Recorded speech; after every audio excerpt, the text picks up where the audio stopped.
বছরের শেষ দিনটা কিন্তু আমি এভাবেই শেষ করলাম। নমস্কার বন্ধুরা, আমি চলে এসেছি আবারও একটা নতুন ব্লগের সাথে। কিন্তু ছিল 31st নাইট।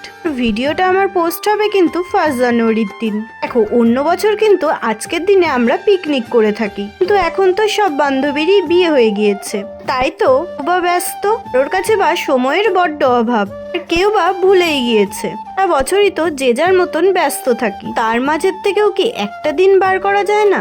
কিন্তু ভিডিওটা আমি আমার সব বান্ধবীদের বলছি, তারও ব্যস্ততার মাঝে একদিন কি মনে হয় না সেই ছোটবেলার মতন ফিরে যেতে? থাক বাপু, আমি আর এত কথা বলে কি করব, যদি কারোর মনে নাই বা পড়ে। যাই হোক, 31st নাইট কিন্তু আমার মনটা খুবই খারাপ লাগছিল, কারণ প্রতি বছরই এই দিনে আমরা কিন্তু পাড়ার সব বান্ধবীরা মিলে পিকনিক করে থাকি। তো ওই যে এখন তো সময় পাল্টেছে, সেসব কথা নয় বাদই দিলাম। খারাপ লাগছিল বলে বৌদি আর ননদ মিলে কিন্তু চলে আসলাম একটু বাজারে। এরে অবশ্য কিছু দরকার ছিল, সেই দরকারগুলো মিটিয়ে আমরা কিন্তু চলে এসেছিলাম এই ক্যাফেতে। এতে এসে সবার ফার্স্টেই কিন্তু একটু কফি খেয়ে নিয়েছিলাম, তারপরেই কিন্তু এই ঠান্ডার মধ্যে অর্ডার করে দিয়েছিলাম স্যুপ। আর এইদিকে দেখতে পাচ্ছ তো, তাতে কিন্তু ছিল পিৎজাও।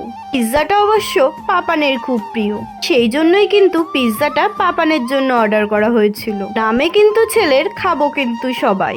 আর তোমরা কাণ্ড দেখো, পিৎজাটা পেয়ে আমাদের পাপান কিন্তু সবার ফার্স্টে পিৎজার ওপর থেকে চিজ তুলে খাওয়া শুরু করে দিয়েছে, কারণ আমাদের পাপান পিৎজা আর বার্গার খেতে খুবই ভালোবাসে। এদিকে আবার আমরা কেন বাদ থাকি, সেই জন্যই তো আমরাও কিন্তু এখন খাওয়া শুরু করে দিলাম। আর কিন্তু আজকের দিনটা এইভাবেই কেটে গিয়েছিল। সবশেষে বছরের শেষ দিনে এসে এটাই বুঝলাম, পুরনো স্মৃতি যতই আঁকড়ে রাখা যায় ততই কিন্তু জীবনে কষ্ট বাড়ে।